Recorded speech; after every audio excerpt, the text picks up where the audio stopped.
I call Ian McKelvey. Te rangatira, ke te whare e tūnei, tēnā koutou, tēnā tātou katoa. Mr. Speaker, this is another in a list of bills introduced to this House by this government with a view to improving and reforming the law and order sector in New Zealand. There's an extensive list of those bills, many of them have been successful.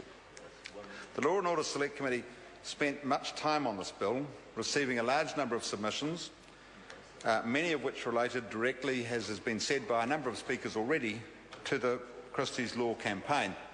Mr. Speaker, the chairman of this committee had a very difficult task in firstly sifting through those submissions and appropriately placing them, but secondly in dealing with what were some very testing submissions during the course of the Select Committee process. Some of these submissions describing some very challenging and tragic issues.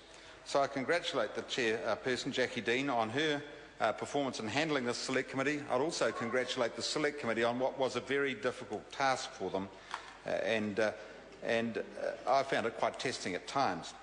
Mr. Speaker, the Select Committee has reported back to Parliament a number of sound recommendations, and a number of those have been dealt with already. I would like to deal with just a couple of them in the course of this short speech.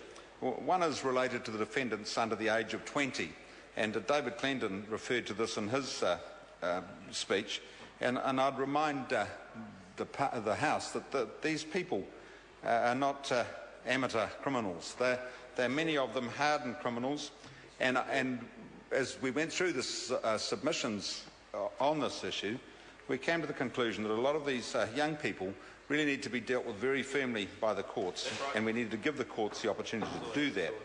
That's the first issue I wish to deal with, Mr. Speaker. The second one relates to the amendment to the Children and Young Persons and Families Act, and it's the power to arrest a child or young person more than 14 years of age and less than 17 without a warrant where they've been released on bail and repeatedly breached their conditions. And again, this refers to the issue that David Clenton raised. And these kids, as you might call them, are by no means amateurs, and I think we needed to deal with that strongly too.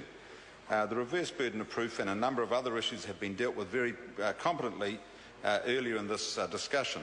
I wanted to briefly touch on some issues that Phil Goff raised in the course of his speech related to numbers. He used a lot of numbers, all of which are historic. I contend that changes this government has made will transform those figures.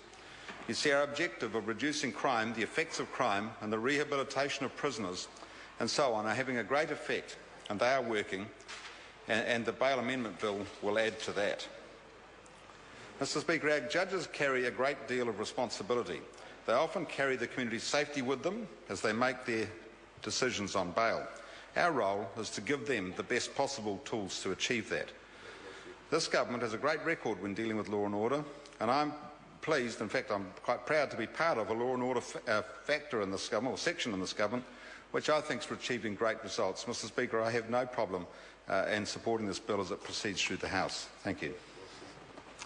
The Honourable Leanne Dalzell.